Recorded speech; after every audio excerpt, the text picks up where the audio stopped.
नमस्कार प्यारे बच्चों, मैं विजय। बच्चों, आज हम लोग पुनरावृत्ति संबंध में रिकरेंस रिलेशन के अंतर्गत जनरेटिंग फंक्शन के बारे में बात करने वाले हैं। ठीक है, आइए देखें आज की क्लास में आपको क्या क्वेश्चन मिलता है। देखिए, बोला गया जनक फलन विधि का प्रयोग कर निम्नलिखित अंतर समीकरण को हल कीजिए। AR-4 AR-1 + 3 AR-2 = 0, R is greater than equal than 2 और दिया गया परिसीमा प्रतिबंध Y0 = Y1 = 4। आइए बात करते हैं। अब यहां पर लेते हैं, मान लेते हैं हमको अंतर समीकरण दिया है। अंतर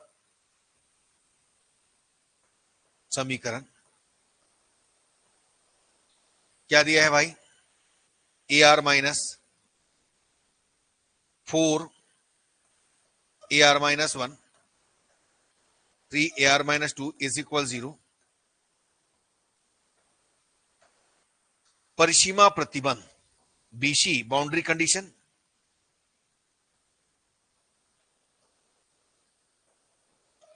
BC हमको दिया है Y0 =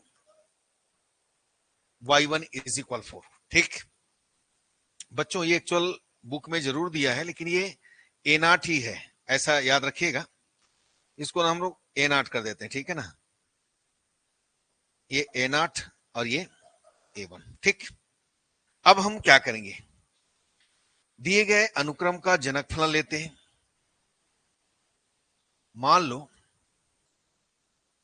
दिए गए अनुक्रम का जनकफलन, ये ले लेते हैं GZ is equal summation R = 0 to ∞ AR/Z⁻R। इसको हम मान लेते हैं समीकरण नंबर कितना? 2। ठीक है, इसका मतलब समझ रहे हो ना। मतलब ये समझिए, 0 रखिएगा, A0 A1Z, ये ध्यान में रखिएगा, A2Z², A3Z3, ये इस ढंग से चलेगा। ठीक, इनफिनाइट तक। अब हम क्या करते हैं, समीकरण 1 में Z⁻R का गुना करके, अब हमें यहां पर दिया है, देखो R is greater than equal than 2, तो हम गुना करके R = 2 से अनंत तक योग करने पर, समझ रहे हो क्या देखना है आपको? ये देखिए, आपको ये देखना है भाई, 2 इक्वल दिया ना, तो 2 और 2 से ग्रेटर, मतलब कहां तक? इनफिनाइट तक। अब इसमें हम क्या करते हैं, देखिएगा, समेशन R = 2 इनफिनाइट, यह आ जाएगा AR/Z⁻R,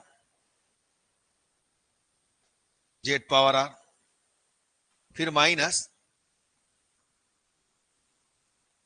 4 summation R = 2 infinite Z⁻R AR-2, -2 है कि -1? -1।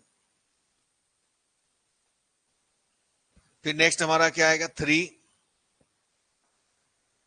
Summation R = 2 infinite Z⁻R AR-2 = 0। यही है। ओके, अब इसको सॉल्व करते हैं। देखिए, यहां से ध्यान देना, आपके पास ये देखो, जैसे कि इसको क्या लिख सकते हो आप?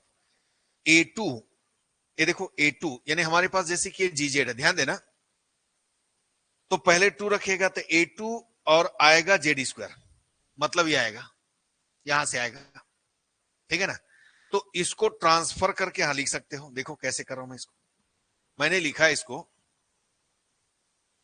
GZ माइनस, मैंने ये देखो, इतने को पहले आप रख करके देखना, R = 2 रखे तो 2 और ये Z², तो आपने क्या किया, यहां से आगे बढ़ रहा है, देखो इसको इधर ट्रांसफर करेंगे, शिफ्टिंग करेंगे, आपको मिलेगा GZ - A0 - A1Z।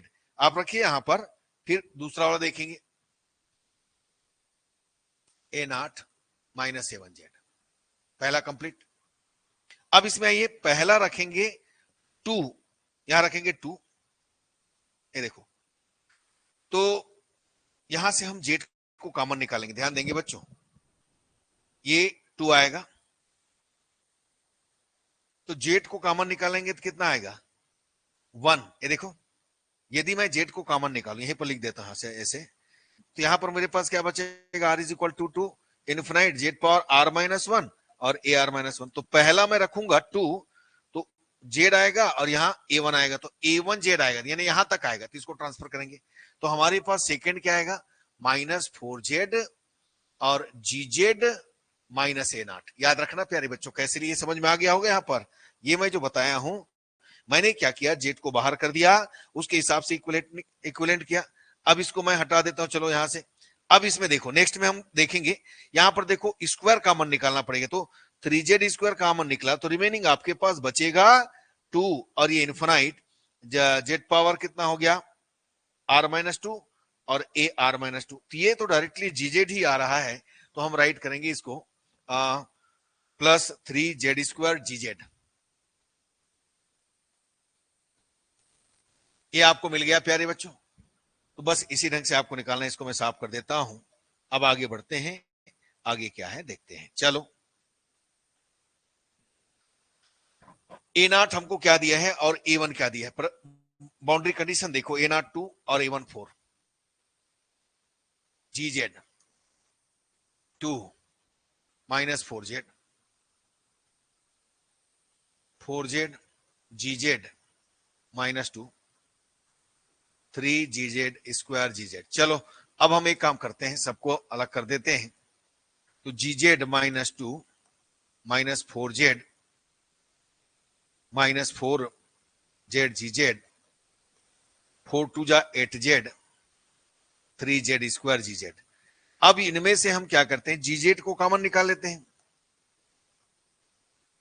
यहां गया 1, GZ वाला -4Z प्लस 3Z², और इनमें -2 -4Z प्लस 8Z, तो कितना आ गया, GZ is equal, transfer shifting करेंगे उधर, तो 4Z + 2 आया भाई, -4Z प्लस, सॉरी, ये आपको मिलेगा -4 प्लस है ना, तो 2 -4Z dividing by 1 -4Z plus कितना 3Z²। ठीक, तो बस ये किस ढंग से हुआ देखिएगा, एक बार और चेक कर सकते हैं। ठीक है, ये अब इसको हम एक्सपांड करेंगे, ठीक है, तो इसको फैक्टराइज कर देते हैं, फिर बन जाएगा, कोई दिक्कत नहीं है। चलिए, अब यहां से मैं एक काम करता हूं, 1 -4Z plus 3Z², 1 -Z -3Z plus 3Z², 1 -Z -3Z 1 -Z और 1 -Z 1 -3Z, ये आपने निकाल दिया। ठीक, तो हमारे पास आया GZ is equal 2 -4Z upon 1 -Z। अब यहां पर हम इसका पार्शियल फ्रैक्शन करते हैं, तो 1/1 -Z 1/1 -3Z। कैसे, एलसीएम लेके देखो, 1 -3Z और 1 -Z कितना हो जाएगा, 2 -4Z हो रहा है कि नहीं हो रहा है।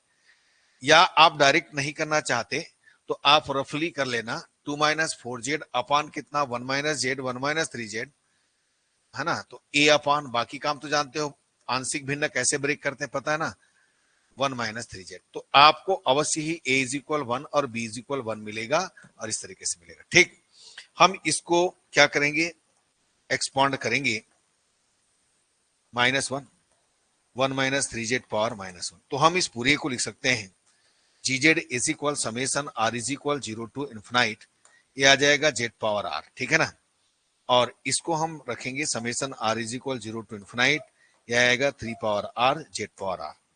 तो हमारे पास summation R is equal 0 to infinite AR Z power R है।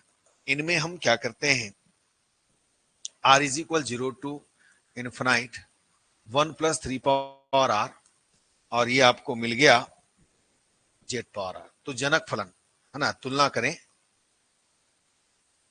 AR 1 + कितना 3 power R, R is greater than equal than 0।